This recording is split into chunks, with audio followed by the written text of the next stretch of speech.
வணக்கம் நண்பர்களே, நீங்கள் பார்த்து கேட்டுக்கிட்டு நம்ம விஎஸ்கே நான் உங்கள் மிஸ்டர் ஃபேஸ். ஸோ சூரியோட மாமன். ஸோ கண்டிப்பாக பிரசாந்த் பாண்டியராஜோட விலங்கு சீரிஸை பார்த்துட்டு ஒரு சின்ன எக்ஸ்பெக்டேஷனில் தான் அந்த படத்துக்கு வருவீங்க. பட் எனக்கு பர்சனலி இந்த படத்து மேலே எந்த ஒரு எக்ஸ்பெக்டேஷன் கிடையாது. ஸோ ட்ரெய்லர் பார்த்த வரைக்கும் எனக்கு இந்த படம் ரொம்ப நார்மலாக தான் இருந்துச்சு. என் படம் எப்படி இருக்குங்க முழுசாக பார்த்துடலாம். அப்புறம் என்ன, ஆரம்பிக்கலாமா? மறக்காம சர்ப்ரைஸ் பண்ணுங்க. இந்த மொத்த படத்துக்கும் ஒரு பெரிய பாசிட்டிவாக அமைஞ்சது கண்டிப்பாக பெர்ஃபார்மன்ஸ் தான். எல்லாருடைய பெர்ஃபார்மன்ஸ் எல்லாரோடையுமே, இன்க்ளூடிங் இந்த படத்தோட ஹீரோ ஹீரோயின் எல்லாருடைய பெர்ஃபார்மன்ஸ் பார்த்தீங்கன்னா டாப் நாச்சாக இருந்துச்சு.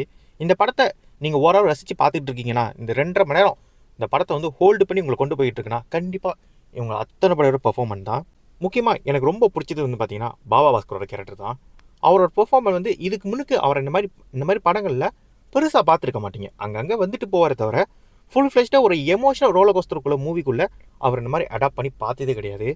அவருக்கு சட்டலான ஒரு நல்ல ஒரு கேரக்டர் கொடுக்கப்பட்டிருக்கு. அவர் செம்மையாகவே அது ஃபுல்லாக பண்ணியிருக்காரு. ஏன் அவர் கொடுக்கப்படுற அந்த பாயிண்ட் ஆஃப் வியூவாக இருக்கட்டும், ஃபர்ஸ்ட் ஹாஃப் வரைக்கும் வந்து பார்த்தீங்கன்னா அவர் ஒரு நார்மலான ஒரு கேரக்டர் தான் இருப்பார். பட் செகண்ட் ஹாஃப் வந்து பார்த்தீங்கன்னா அவருக்கு ஒரு இம்பார்ட்டன்ஸ் கொடுக்கப்படும் போது அவரோட நடிப்புங்கிறது அந்த இடத்துல அந்த அளவுக்கு அழகாக இருந்துச்சு.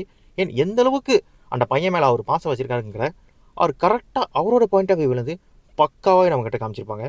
கண்டிப்பாக வர காலத்தில் மேமா பாபா பாஸ்கரை வந்து நிறைய படங்களை வந்து இந்த மாதிரி ஒரு முக்கியமான ரோலுக்கு அவர் கேஷ் பண்ணி நல்லாவே அவர் யூஸ் பண்ணோம். நல்லா நடிக்கக்கூடிய மனுஷன் தான். ஆனால் தமிழ் சினிமா இன்னும் கரெக்டாக யூஸ் பண்ணலன்னு நினைக்கிறேன். ஏன்னா அதே போல் பார்த்தீங்கன்னா அந்த படத்தோட ஹீரோவான சூரி, வெறும் சூரியை மட்டும் அவர் நல்லா நடிக்கக்கூடியவர் அப்படின்னு நம்ம சொல்ல முடியாது. ஏன்னா ஆல்ரெடி அவர் ப்ரூஃப் பண்ணிட்டாருங்க. அவருக்கு எல்லா படத்துலையும் ப்ரூஃப் பண்ணிட்டார். அவர் எப்படிப்பட்ட நடிக்கிறார், எப்படி நடிக்கிறாருங்கிறது ஆல்ரெடி ஆடியன்ஸ்க்கு வந்து அவர் நல்லாவே வந்து பார்த்திங்கன்னா பரிச்சயம் ஆகிட்டார்.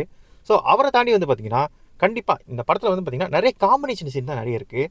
தனியாக பர்ஃபார்ம் பண்ணக்கூடிய அளவுக்கு சூரிக்கு ஸ்கோப் இல்லை. பட் அவருடைய வேலையை வந்து பக்காவாக பண்ணிட்டாரு. கண்டிப்பாக சூரிக்கும் சுவாசிக்காமல் இருக்கிற அந்த காம்பினேஷன் சீன்லாம் ரொம்பவே நல்லா ஒர்க் ஆகிருந்துச்சு. அவங்க 2 பேரோட பெர்ஃபார்மன்ஸ் நல்லா இருந்துச்சு. அவங்க ஒரு ஒரிஜினலாகவே வந்து பார்த்திங்கன்னா ஒரு அக்கா தம்பியும் பேசிக்கிற மாதிரி தான் நல்லா நேச்சுரலாகவே ரொம்ப ஒர்கானிக்காக அதை பிளேஸ்மெண்ட் பண்ணியிருந்தாங்க. அவங்க ஆக்டிங்கிறது அவ்வளோ அழகாக இருந்துச்சு. 2 பேருக்குமான அந்த காம்பினேஷன் சீராக இருக்கட்டும், அவங்க 2 பேருக்கு நடுக்குள்ள இருக்கக்கூடிய அந்த எமோஷனாக இருக்கட்டும், பக்காவாக டெலிவரி பண்ணியிருந்தாங்க. சில இடம்லாம் வந்து பார்த்திங்கன்னா அவங்களோட அண்டர்ஸ்டாண்டிங் சில இடம் நம்ம கண்ணிலே பேசிக்குவாங்க. அதெல்லாம் ரொம்பவே நல்லா இருந்துச்சு. அண்ட் அதே போல் பார்த்திங்கன்னா ஐஸ்வர்யா லட்சுமி சொல்லி ஆகணும். தமிழ் சினிமாவில் ஏன் இவங்க சரியாக பயன்படுத்த மாட்டேங்கிறாங்கன்னு தெரியல. அப்படிப்பட்ட ஒரு பெர்ஃபார்முங்க. எப்படி சுவாசிக்காக்கு ஒரு இம்பார்ட்டண்டான ரோல் இருக்கோ, அதே போல் இந்த படத்தோட ஹீரோயினான ஐஸ்வர்யா லட்சுமிக்கும் சரியான ஒரு ரோல் தாங்க.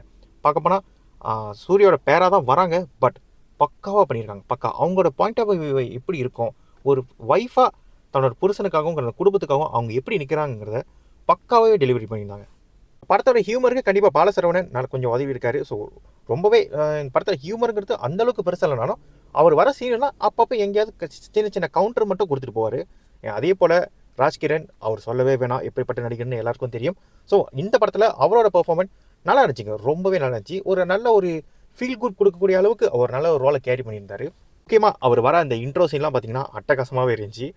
சூரி நல்லா ஒரு கவுண்டர் கொடுப்பா அப்படி தொடையை காட்டாதுன்னு அதெல்லாம் ரொம்பவே ரசிக்கிற மாதிரி இருந்துச்சு. பட் ஃபுல் படத்தில் அது இல்லாமல் ஜஸ்ட் அந்த ஒரு சீனோடு போனதுங்கிறது கொஞ்சம் வருத்தமாக இருந்துச்சு. நிறைய காம்பினேஷன் சீன் வச்சிருக்கலாம். பட் அவங்க அந்த படத்தை வந்து ரொம்ப எமோஷனலாக டீல் பண்ணணுனால நிறைய ஹியூமன் சீன்ஸ் வந்து பார்த்திங்கன்னா இந்த படத்தில் வேணான்னு சொல்லிட்டு அவாய்ட் பண்ணியிருக்காங்கிறது நல்லாவே பச்சாவே தெரிஞ்சுது. கண்டிப்பாக இந்த மொத்த பேரோட பெர்ஃபார்மன்ஸ் தான் பார்த்திங்கன்னா இந்த படத்தை மொத்தமாக தாங்கி பிடிச்சிட்ருக்கு. ஸோ அந்த வகையில் இவங்களுக்கு நடித்த எல்லாருடைய பெர்ஃபார்மன்ஸ் பார்த்திங்கன்னா இந்த படத்துக்கு நீட்டாகவும் க்ளீனாகவும் அமைஞ்சிருக்கு. கண்டிப்பாக படத்தோட கதையை பொறுத்த வரைக்கும் கண்டிப்பாக இது சூரியோட கதை தான். ஸோ சூரி அவர் வாழ்க்கையில் பார்த்த ஒரு நிஜ சம்பவங்களை வச்சு கொஞ்சம் வேறு மாதிரி அந்த படத்தை வந்து கதை எழுதியிருக்காரு. ஸோ அந்த படத்துக்கான ஸ்க்ரீன் பிளேங்கிறது கண்டிப்பாக கதை என்ன தான் சூரியோடையாவே இருந்தோம், ஸ்க்ரீன் பிளேங்கிறது படத்தோட டேரக்டர் தான் பண்ணியிருக்காரு. ஸோ ஸ்க்ரீன் பிளே பொறுத்த வரைக்கும் பார்த்தீங்கன்னா ஃபர்ஸ்ட் ஹாஃபும் சரி செகண்ட் ஹாஃப் சரி நீட் அண்ட் க்ளீனாக போகுது. எனக்கு கம்பேரட்லி செகண்ட் ஹாஃபை விட ஃபர்ஸ்ட் ஹாஃபுங்கிறது இந்த படத்துக்கு ரொம்பவே நல்லா இருந்துச்சு, நல்ல என்கேஜிங்காக இருந்துச்சு.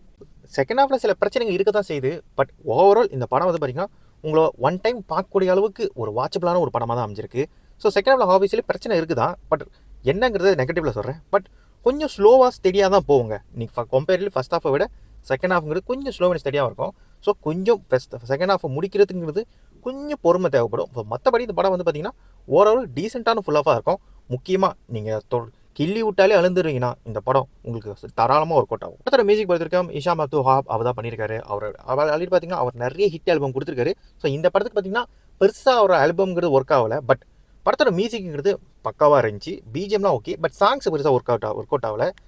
இன்னும் கொஞ்சம் பார்த்து பெட்டராக பண்ணியிருக்கலாம். பட் பிஜிஎம்ங்கிறது இந்த படத்துக்கு பக்காவாக இருக்குது. அதே போல் படத்தோட டெக்னிக்கல் சைட் பொறுத்த வரைக்கும் பார்த்தீங்கன்னா டெக்னிக்கலி இந்த படம் வந்து பார்த்திங்கன்னா சூப்பர் ஸ்ட்ராங்கான ஒரு படம் தான். ஒரு வழக்கமான ஒரு ஃபேமிலி ட்ராமா படத்துக்கு என்ன மாதிரி சினிமோகிராஃபி இருக்கணுமோ அது எல்லாமே பக்காவாக இருந்துச்சு. நிறைய ஜியோகிராஃபி அனலைஸ்லாம் பார்த்தீங்கன்னா பக்காவாக பண்ணியிருந்தாங்க. அந்த வில்லேஜ், அந்த ஊராக இருக்கட்டும், அந்த ஊரை ஒட்டி இருக்கிற டவுனாக இருக்கட்டும் சொல்லிட்டு எல்லாமே நல்லா எக்ஸ்ப்ளோர் பண்ணியிருந்தாங்க. அண்ட் பக்காவாக டீசெண்டாக அந்த கதைக்கு என்னென்ன தேவையோ அதை பக்காவே பண்ணியிருந்தாங்க.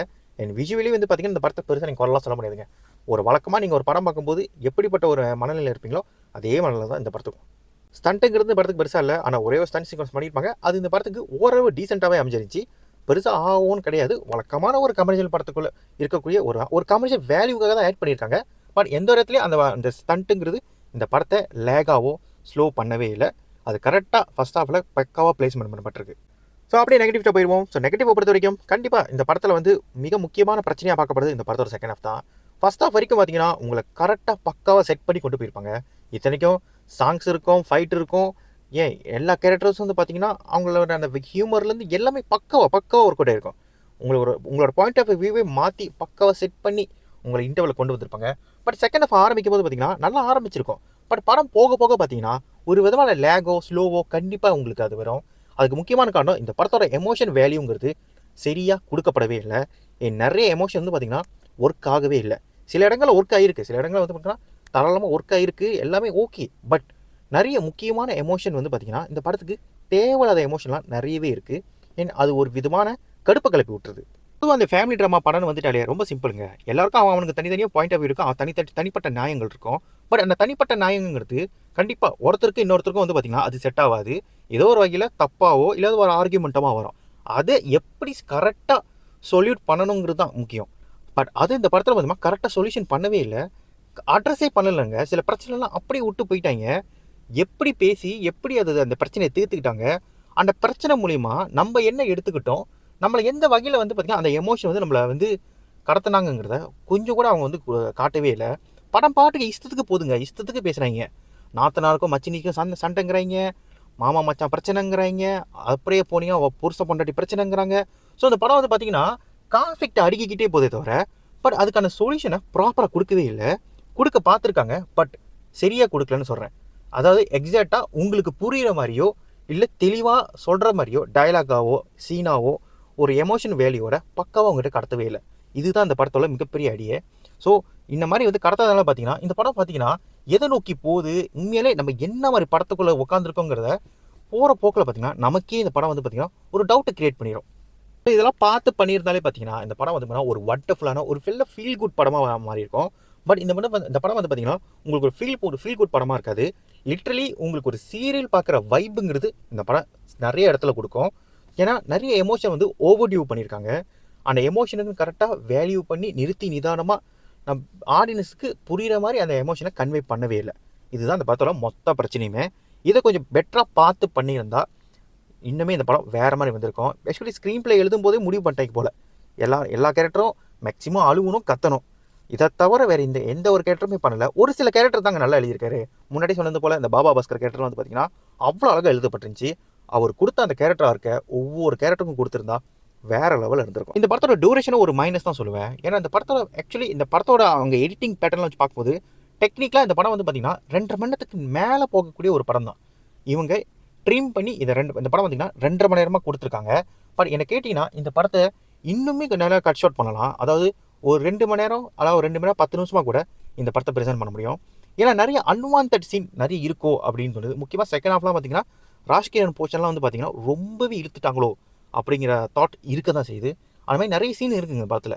ஸோ அதெல்லாம் இன்னும் கொஞ்சம் கட் ஷார்ட் பண்ணி கரெக்டான அந்த எமோஷனல் வேல்யூக்கு ஏற்ற மாதிரி இன்னுமே இந்த படத்தோட கட்ஸ் இருந்திருக்கணும்.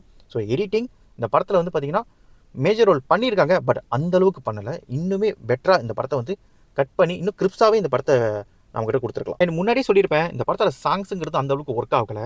கண்டிப்பாக இந்த மியூசிக் டேரக்டர் நான் இதை எதிர்பார்க்கல. அட்லீஸ்ட் ஒரு 2 சாங்காவது ஒர்க் ஆகிருக்குன்னு நினச்சேன். பட் படத்தில் எந்த சாங்ஸுமே ஒர்க் ஆகலைங்க. இந்த மாதிரி படத்துக்கு சாங்ஸுங்கிறது ரொம்ப ரொம்ப முக்கியம். பட் சம்ஹாவ் என்னன்னு தெரியல, இந்த படத்துக்கு வந்து பார்த்திங்கன்னா சாங்ஸ் அந்தளவுக்கு ஒரு நல்ல ஒரு ஆல்பமாக இந்த படத்துக்கு அமையவே இல்லை. அட்லீஸ்ட் அந்த சாங்ஸ் மூலிமா கூட இந்த படத்தை வந்து வேறு லெவலில் கொண்டு போயிருக்கோம். பேக்ரவுண்ட் ஸ்கோரோட பார்த்தீங்கன்னா நல்லா இருக்குது, பட் பெஸ்ட்டுன்னு சொல்ல மாட்டேன், ஓகேன்னு தான் சொல்லுவேன். ஸோ கண்டிப்பாக இந்த படத்துக்கு மியூசிக்கும் ஒரு மிகப்பெரிய அடின்னு சொல்லுவேன். இன்னும் பெட்டராக பார்த்து பண்ணியிருக்கலாம், இல்லை கொஞ்சம் டைம் கூட எடுத்துருக்கலாம். ஸோ மொத்தமாக அந்த படம் எப்படி இருக்குன்னு கேட்டிங்கன்னா கண்டிப்பாக குடும்பத்தோடு போய் பார்க்கக்கூடிய அளவுக்கு ஒரு ஒன் டைம் வாட்சபிள் தான்.